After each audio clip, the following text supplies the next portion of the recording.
I'm Eric Loy, and welcome to Eric Loy Interviews.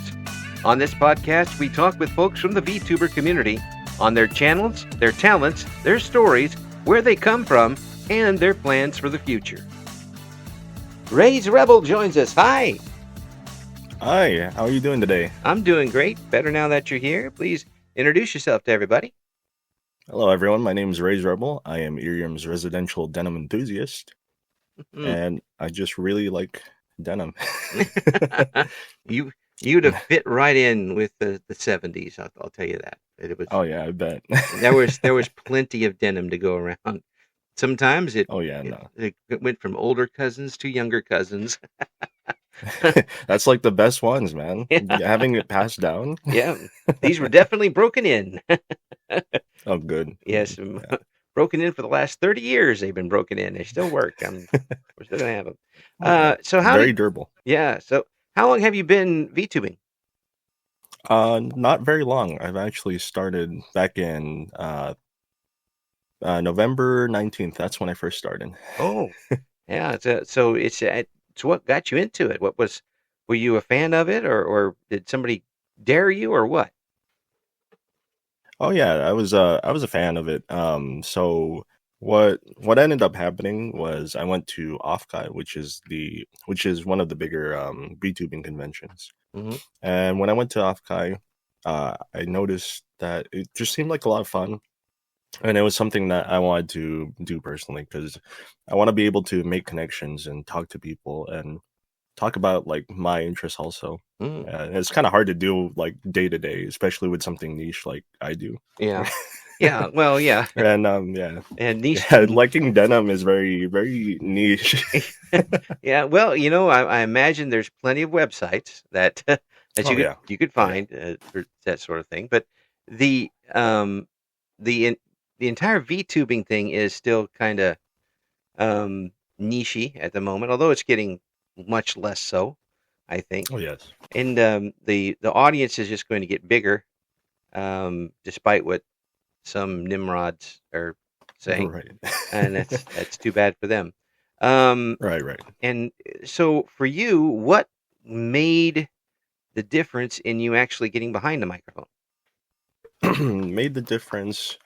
I just really want to have some friends that I could just talk to, really. I mean, I have my friends in person, but I feel like having friends online is a little different, right? Oh yeah. You could have like, there's so many different people online. Like everyone's very similar when you're talking to them in person, right? Like, sure, they have their interests in like that too, but a lot of people aren't really too open about talking about that. But when you're online, it's kind of like a free for all. Like everyone's being themselves for the most part. Yeah, and the avatar seems to help that. Oh yeah, especially like if you have like a hard time kind of looking at yourself, right? Sometimes people have like image issues, right? Oh yeah, and how they want to present themselves to people. Yeah, maybe there's a certain reason they can't present themselves the way they would like to, and they can do that here. And you get to set the narrative. Yes. Yeah, and, right. Yeah, as I say, it's like going from high school to college where you're the same person, but everybody around you now doesn't remember that you split your pants in third grade reaching down for a pair of scissors. Right. So as far as they know, you're a clean slate coming in. As far as that right, goes. it's just like a whole new like. It's like fresh. It's very fresh. Yeah, and you set the level of engagement. Yes. Which is the one of the best things about it. If you want to be a really super social, you can be super social. If you want to just basically do your own thing, you could do that too. But it sounds like to me you were looking for more folks that were into your niche. And have you been able to find them? Yeah. I want to get people into it because it's like I want people to understand like it's not necessarily just denim. It's just like what I'm known for, right? Because that's currently what I'm going through. But I'm really big on fashion and I'm big on like overall like body improvement. That's cool. Yeah, I say so you would have fit right in with the 70s. You are Yeah, exactly. You are 5 decades too late. Unfortunate. It's okay. I'll carry it on for the future. Because boy, the disco era would have been right up your alley for a lot of these things. Right. But it really and of course it's cyclic and will come around eventually. And Oh yeah. people are still there. There is never going to be a time when people don't have blue jeans.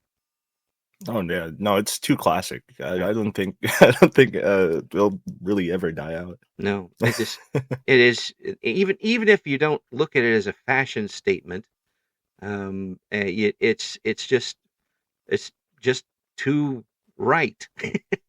Right, and like the overall functionality of denim is very, very durable. Yeah, yeah. Of course, now I can tell you this: 8-year-old me could run denim out. Oh yeah, there. Give me a chance. Yeah, me too, man. A couple of knee slides on the old rock driveway, and yeah, I'll run through that son of a gun. But Yeah, man. but again, we said off the air. I told you that's the type of stuff that was handed down through the cousins and your one side of the family, and it would last forever if given the opportunity. Yeah, I've taken care of, right? Yeah. So you've got a really, really good voice. Have you worked on it, or is this your natural voice? This is more of my natural voice.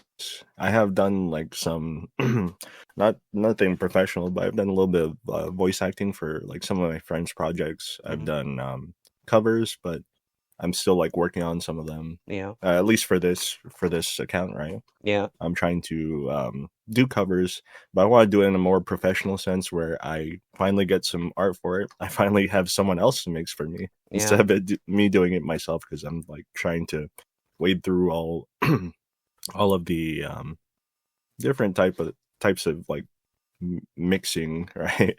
Well, yeah. I mean, as I've said it before, and I said it during my radio times, is folks who know how to spin the dials and do the mixing are extremely valuable, and they they can make anybody sound good if they really know what they're doing. Oh yeah. It's a very amazing thing if you're able to do it. I can get by, but I'm nowhere on the level of some of these folks. And there's so many people on the internet now that do it. Yeah. It takes a lot of skill and a lot of like hearing out, right? Yeah, that's another thing too. When you get to this age, and I've been very open about turning 60 here recently, your highs are going away. You're not going to be able to hear like you used to in your 20s. And a lot of people who are in radio are even worse because they used to have the headphones on all the time and would blast things in their ears. I wasn't that stupid. I mean, I was stupid, but I wasn't that stupid to do that. But you have to have good hearing. You have to hearing your own voice back. Is that something that was easy for you when you were doing this before, when you were doing song covers and such? I'm sorry, my internet was a little off there. Yeah. Can you repeat that? Sure. When you were doing your covers earlier, song covers and such, and doing voice work, do you have problems hearing your own voice back to you when it's played back once you've done something? So, yeah. So at first, when I first started doing it, I did, but I've come to grow. I've grown on listening to my voice, so I'm not too nervous about hearing myself anymore. Yeah. Yeah. It's just like sometimes when I'm recording my covers, right, and I mess up something, I'm like, oh darn, and then I have to hear that again. It's like, oh, I guess I gotta fix that part. Yeah, that was always bad with commercials that we had to do in the day. Yeah. And where you messed it up, and then if say it was a 60-second commercial, which folks say, oh, it's only a minute. Yeah, well, you try reading 90 seconds of copy in 60 seconds, and right, you're just gonna have to like really read that fast. Yeah, and then you without hear messing up, and then you hear it back, and you know exactly where you wobbled. And someone else could hear it and not hear anything, but you hear exactly. It sounds like somebody scratching your nails on a chalkboard at one spot. Yeah. I got to do the whole thing again. That sort of thing. Yeah, and Um, then you try to tell someone like, "Oh, I messed up over here," and then they're like, "Oh, I don't hear it," and then now you sound like you're a little crazy about it. yeah, a little obsessed, a little bit. That's no. There would always be one line, usually with an R involved for some reason, that I would I feel that. gloss over. Mm. Yeah, me too, man. Don't worry. It happens. It happens to the best of us, and but and me too.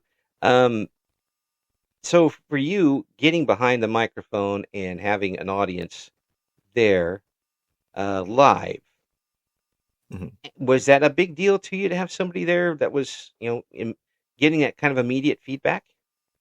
Yeah, honestly, it's like it's a very strange experience. I feel like I'm up on a stage and I don't see anybody, but I'm still very nervous about it because like regardless of me wanting like more social interaction and all that, Hmm. I'm still kind of introverted.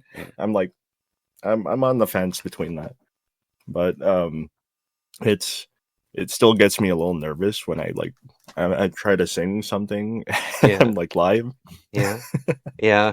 Well, that would not only make me nervous, but it also probably put me in jail because there's probably something against that law.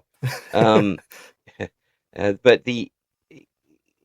that type of thing, it's there's always a mountain between singing for yourself and singing for somebody else. Oh yeah. Any type of artwork, I don't care what type you're doing, whether it's playing basketball in a backyard to, you know, painting. There's always a difference there. So what Yeah. what pushes you over that edge when you're doing something like that? What do you lean on? You just kind of jump in head first?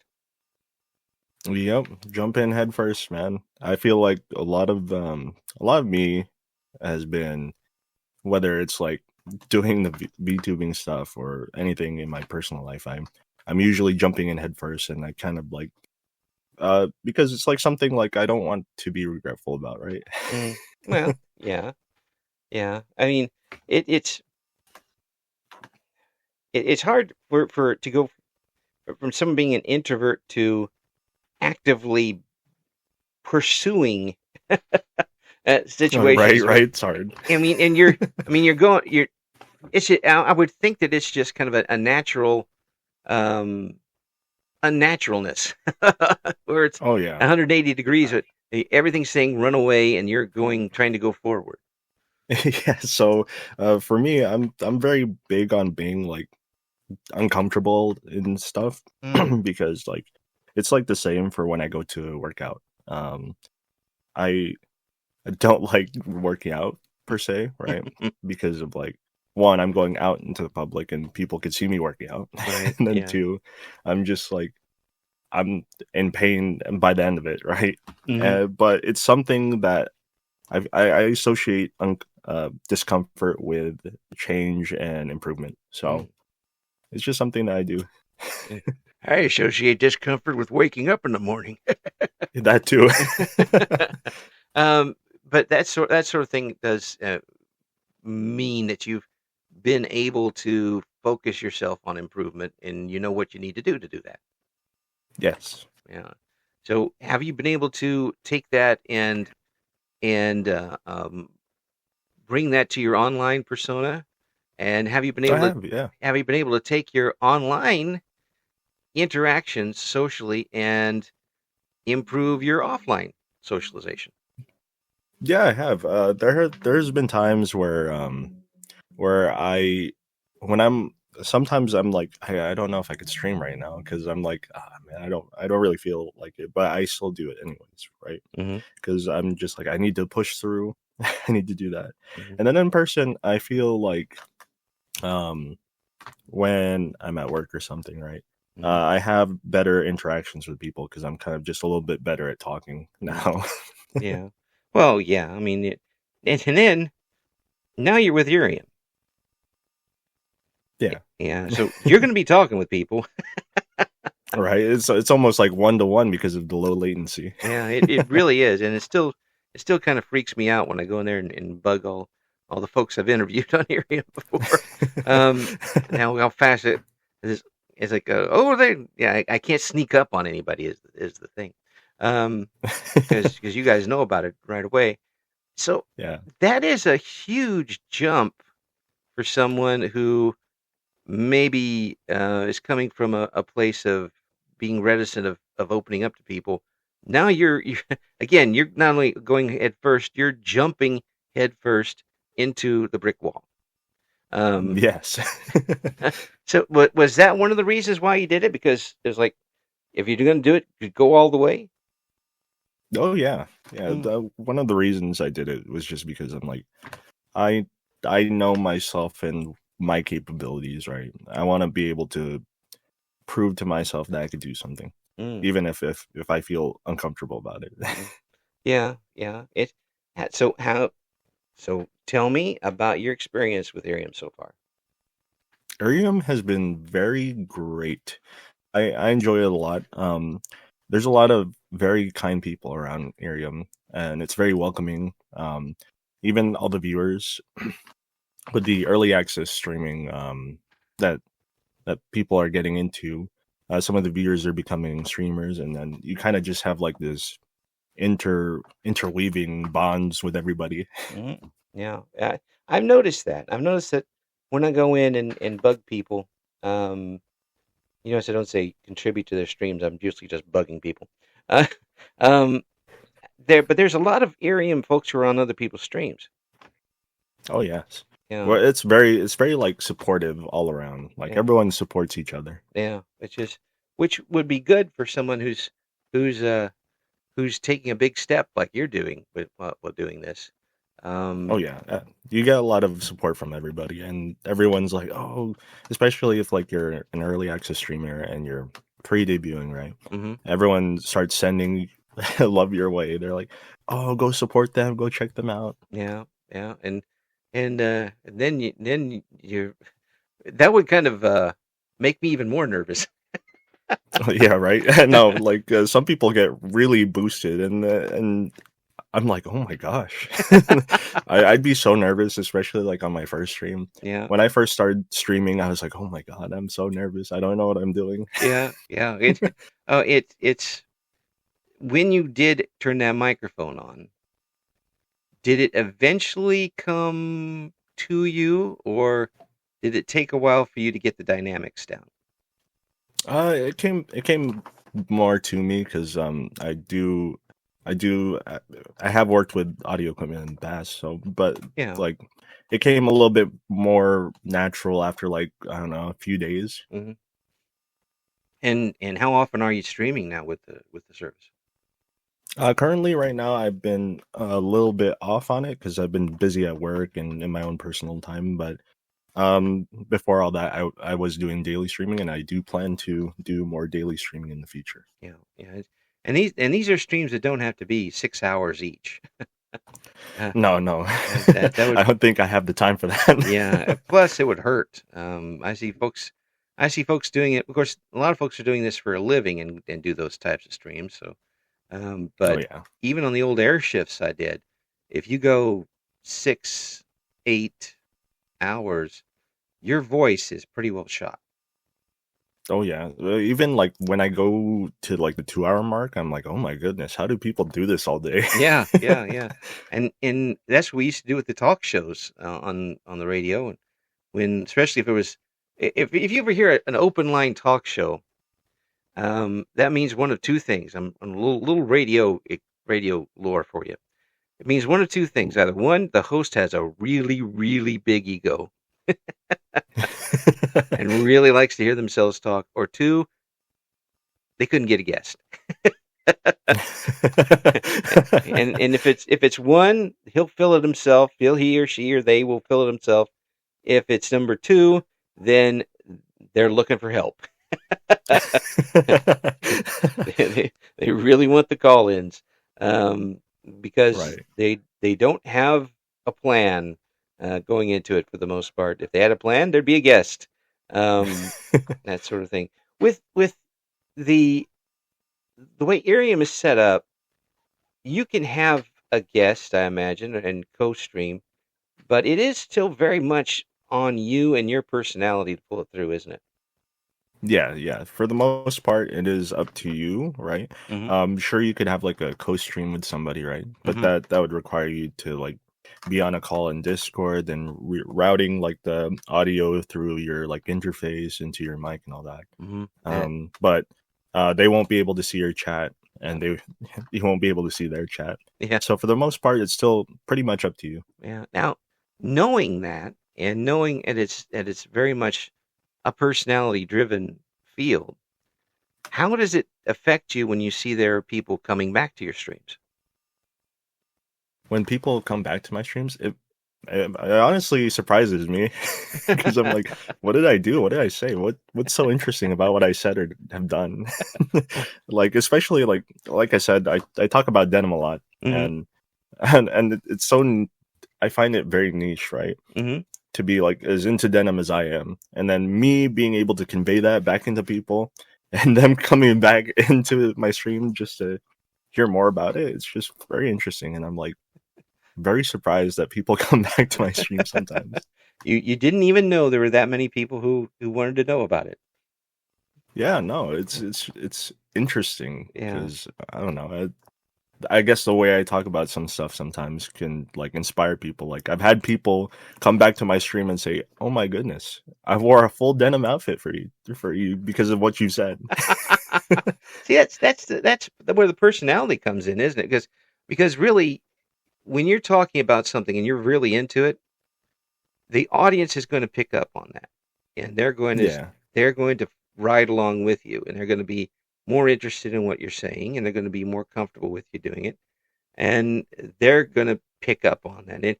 And you've probably heard folks who come on and say, "Oh, I'm going to talk about this today," and I don't really care yeah, about it, but here's the topic, and everybody just turns off.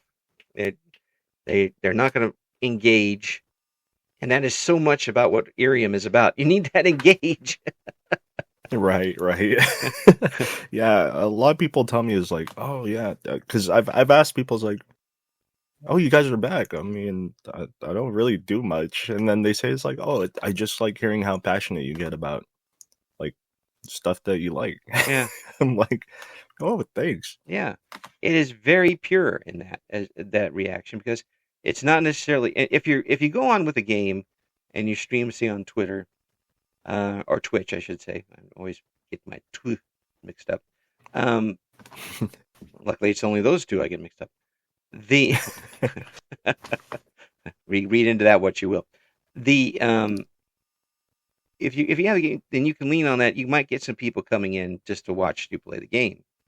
Um, but here it is you and the microphone and them, and Yeah. they're coming back for the personality of the person doing it. That's that's a wind beneath your wings moment if there ever was one. Right. It really helps you build up like confidence, especially when you start to see like recurring regulars and stuff like that. Yeah, Because I'm like, oh, maybe I can be interesting. Maybe I have something that people do see as good, right? yeah, yeah. So when did you get interested in denim of all things? Long story short, so about 3 years ago, um, I was just browsing on YouTube, Hmm. and I was a video had been recommended to me about like um Japanese denim. Hmm. It's like a little mini documentary on Japanese denim and how it's made, and seeing like the overall craftsmanship and seeing how it's made throughout the stages of the production. Um, it really got me interested because so when it comes to denim, a lot of people are looking for the fades in the denim, Right. and I what some people have said is the fades are a product of your lifestyle. And when they say that, I'm like, oh, that's really cool. It's kind of like tailored to me in a sense, right? Hmm. Because how it fades is how I'm living my life. Right. And I was really big into working out at the time Hmm. and improving myself and my lifestyle, right? Hmm. And I equated it to that, and it's just stuck with me ever since. Well, and in the what about the manufacturing that really draws you into it? Is it the different Uh, stitches and how it's put together, or oh yeah, it's like the overall craftsmanship. Like, they use old style looms, mm, like from the 50s and before that, you know, and it's like when it comes to these like more artisanal Japanese denim, and their brands, a lot of the times they're not perfect. They're not made to be perfect. right? They're made like, in a sense, they're handmade, and they give it like a very handmade feel. You know, yeah. And you're basically wearing like a piece of art on yourself. Well, yeah. I mean, if that's what a lot of fashion is basically showing off artwork, in some way. I mean, you see these folks on a catwalk, and you're not going to wear that to Walmart, more than Oh no, likely. You know, definitely not. wear your pajama pants to Walmart as a shirt. I mean, they don't care as long as you have money. Uh, and Right. but the with this type of thing, I you can get denim that is very much artisanal, as you said, but you can also get it that's very cheap and not so Yeah. artisanal, and will, instead of wearing to show your lifestyle, is almost worn out before you even put it on. Um, Yeah. so, what is, if I was to go out and look for the optimal everyday type of denim pants, what should I look for? Okay. All right. So if you want like an everyday driver, Hmm. right? Yeah. Something that will just last you the rest of your life. Yes. I'm actually entering a competition right now for fading my denim. Mm. And the one brand I could suggest, it's very pricey, but it'll last you forever. It's Ironheart denim. So our Ironheart denim is very nice. Like, probably like the most indestructible piece of clothing I've ever bought. um, I've been putting it through hell at work, and I've been wearing it for about 4 to 5 months. Oh. No holes, no nothing. It's barely like starting to fade. Hmm. So there are different weights for denim. Hmm. So standard like stuff that you could find at like Levi's, Lee, Wrangler, those would be around 8 ounces, Okay. right? And then you take the next step, and then that'll be towards like the Japanese denim stuff. Hmm. You'll get stuff within like the 12 ounces to 14 ounces to 16 ounces. You'll find different ranges, right? Right. The pants that I have right now, they're 25 ounces. Good So Lord. they're like triple the weight of regular jeans. They're like a, When I a first pound and started three wearing them quarters. and breaking them in, they felt like cardboard. Yeah, I bet. But they're practically indestructible. I haven't had a crotch blowout. I haven't had any holes in my jeans yet, Yeah. and it's just barely starting to fade, and it's really good, Yeah. especially for 5 months, because I used to blow out through jeans like every 2 to 3 months. Wow. You actually do things. Yeah, a lot of things. As that someday I'll do things too. But the I remember as a kid getting these jeans, and there were times when I didn't want to wear them because they were like cardboard. There Yeah, there wasn't any comfort to them whatsoever. There was like manufactured one size fits all stuff, and right. you rolled up the cuffs and, and you went to school in them. Uh, Yeah, and that's the cool thing about like stuff that needs break-in. yeah, Once they're broken in, they feel incredibly comfortable. yeah. But it took a while for some of those ones that you bought at Kmart to Right. and it doesn't always mean the sign of quality if it's stiff like that. Oh Um, yeah. yeah. So what type of stitches should I look out for? If are there different are there different stitches that tell you the signs of quality, or Yeah. yeah. So for stitches, like they have funny enough, like the higher end stuff, they're tried to be made to be imperfect, right? Hmm. They're not perfect.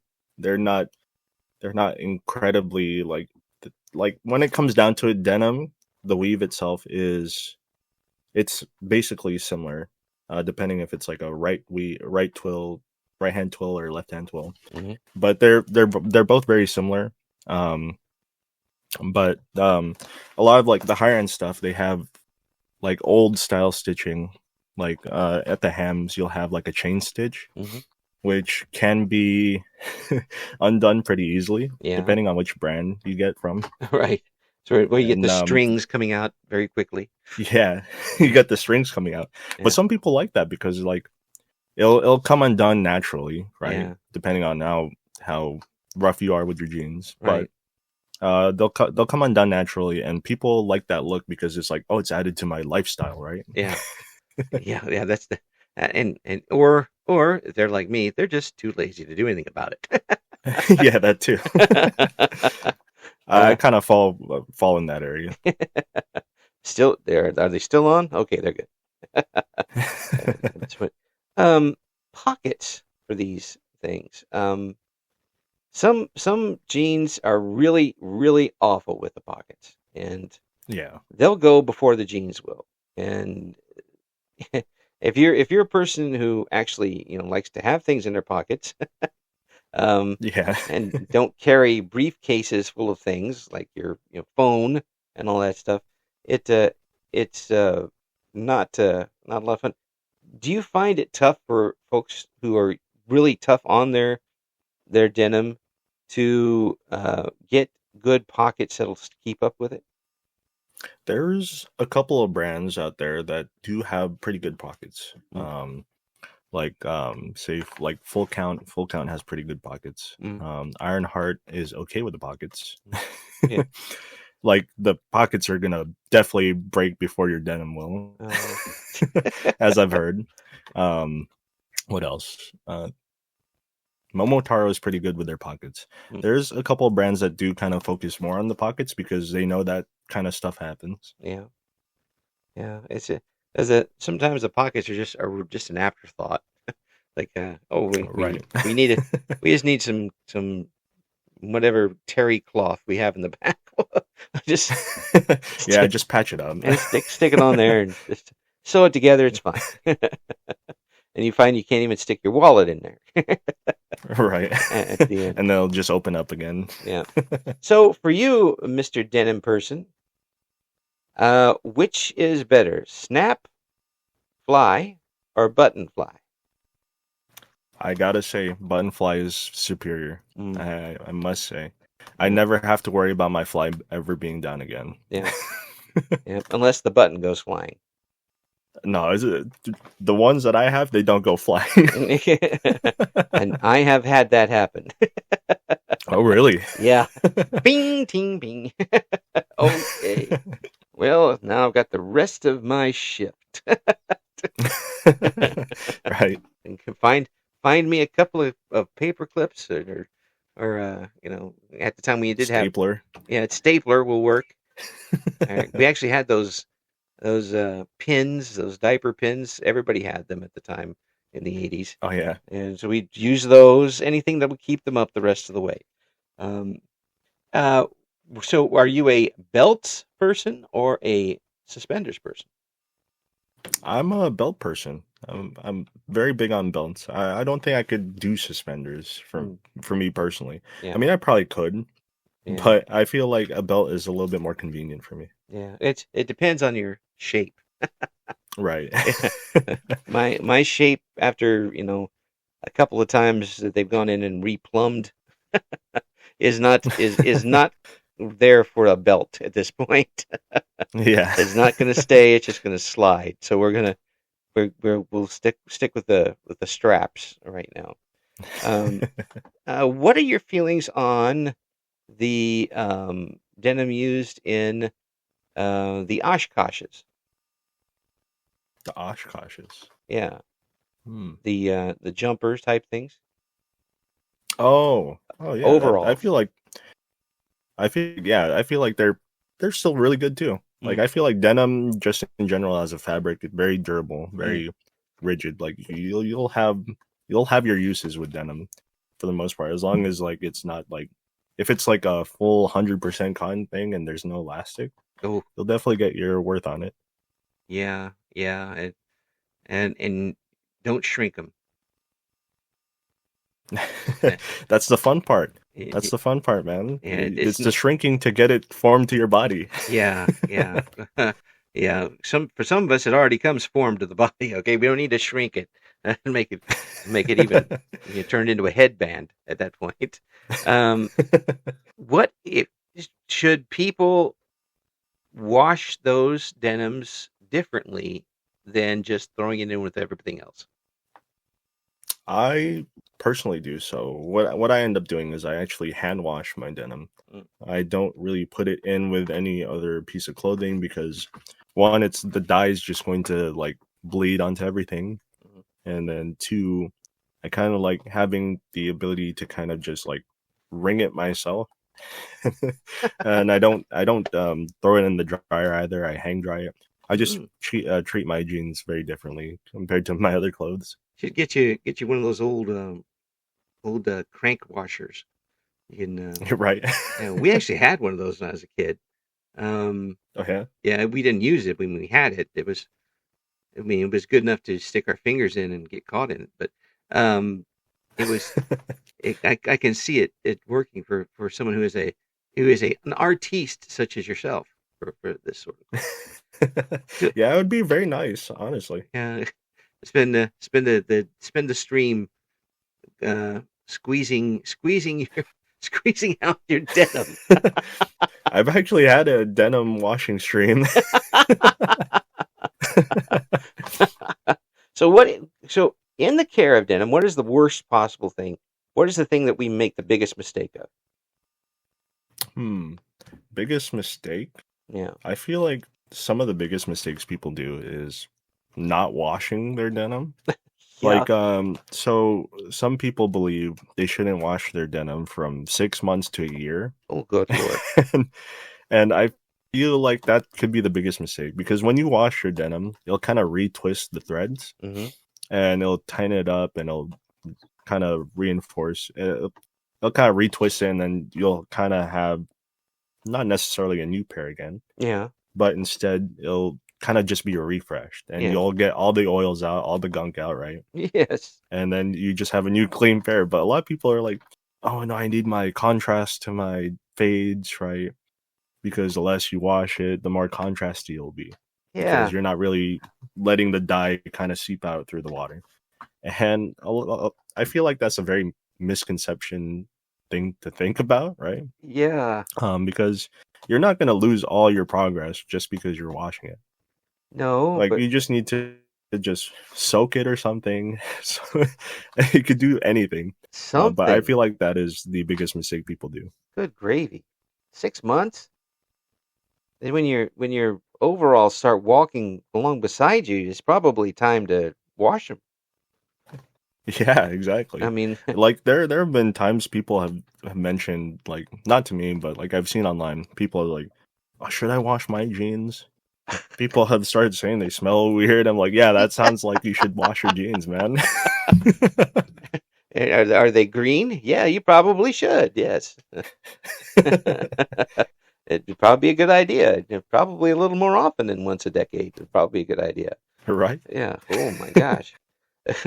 Uh, well, I mean, if you have the money to just buy new ones all the time, I guess, but who does? Yeah, not with these prices, man. Yeah. Yeah. So would you rather buy American made or would you rather buy the Japanese made? Oh, okay. So I Controversy I time. probably would buy more Japanese made. Mm, There are some really good American made brands too yeah. that are more in the artisanal like category. Yeah. But I feel like Japanese made denim is very to the details. Like a lot of them, like you'll see sometimes Levi's auctioning like really old ones that they found in a mine or something for Yeah. like hundreds of thousands. Yeah. And the reason for that is sometimes these Japanese companies they try to buy those so they kind of can deconstruct it and reconstruct it in a like a reproduction, like 1-to-1. Okay. Well, So at that's the end, you're still kind of like getting American, right? Like Right. the the basis of like the American Levi's look, but it's got more detail put into it for these companies that are really looking for like that reproduction. They want to be exactly how it was back in the 50s, 40s, 20s, or whatever, right? Yeah, yeah. So even though they steal the stuff, it's still American. Yeah, it's still American. At the end of the day, it's still Americana. That's right. It's American idea. It's fine. It's perfectly fine. It's Do you see any kind of advances that can be made in that to get the not only something that someone can use as a hard working type of thing, but still also take it out on a night in the town? Oh yeah, yeah, definitely. Like I feel like you could never kind of go wrong with like a straight leg denim Mm, because it's not skinny enough where it's like constricting you, hmm and it's like not baggy enough where you're just kind of like dragging it everywhere. But Yeah, it's like just enough where like you can go out casually, you can work in it. Um, yeah, it's I feel like a nice straight leg jean is kind of all you really need. yeah, yeah. And I think I again, it's something that's going to be around forever. I think. So you don't have to grow any, you know, any cattle to do this one. Oh yeah, Yeah, yeah. yeah, Someplace to buy the rivets. That's pretty much what you need to do this sort yeah. of thing. Do the rivets matter? Yeah, the rivets do matter actually. So, okay, so basically as time progressed, we don't really need the rivets anymore. Hmm But the rivets are basically where the stress points are for the pants. mm So where your pockets are, um, where like the back pocket is, where your front pockets are. It's basically where everything used to just kind of tear off and fly off. Right? Right. Yeah. So now nowadays, generally they use bar tacking, which is just about similar as using rivets, but Japanese denim they still use rivets just because they're reproducing like old looks, right? Right. But they don't necessarily need the bar tacks anymore, or not the bar tacks, but the rivets. Right. So far some of the Japanese denims they have hidden rivets under like different points and kind of reinforces that too, where you can't Mm. really bar tack. Oh, So that might yeah. add on some of that weight you're talking about. Oh yeah. Yeah. Yeah. When your jeans clank, that'll tell you you're wearing artisanal jeans as far as that goes. So You'll so hear me coming. that's right. Clank, clank, clank. Plus, it's a +5 armor. It's what you got as far as that goes. Oh yeah. It's very much so armor. That's right. Now, with the how you've gone to Irium and you've got yourself comfortable there, have you thought about going on to other services and streaming now and getting back into old YouTube stuff? Oh yeah, no, definitely. Like I said, I want to do covers and I want to like make actual videos for those. Yeah. And then for Twitch, I would like to go there too, just to show people like what I play because I'm very big into fighting games hmm and I'm very competitive in that sense. And I just want people to like. And if it's not like fighting games, if I'm using Twitch, if I could at least show my screen so I could give like a PowerPoint presentation on jeans, that'd be great too. People use it for everything. It's an amazing chance for everybody to show what they've got, what they're interested Yeah. in their talents and such. And I just think you're gonna with your natural uh, ease of um, conversation and that instrument of yours, it's going to go a long way. Um, Yeah. yeah, it's just going to be a question of how comfortable you're going to be, and it sounds like you've settled in pretty nicely. I mean, even after this short period of time, and relative to some others, Do you feel comfortable with it at this point? Oh yeah, I feel much more comfortable with it than Yeah. I did before when I first started. Because Yeah. when I first started, I was just like, I got the shakes. My voice would like kind of shake up a bit too.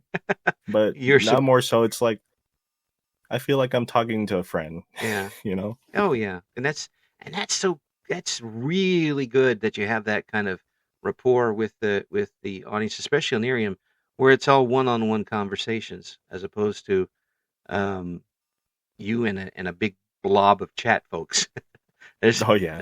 there's a big difference in talking to 20 people at once or 10 people individually. That there's a big difference there.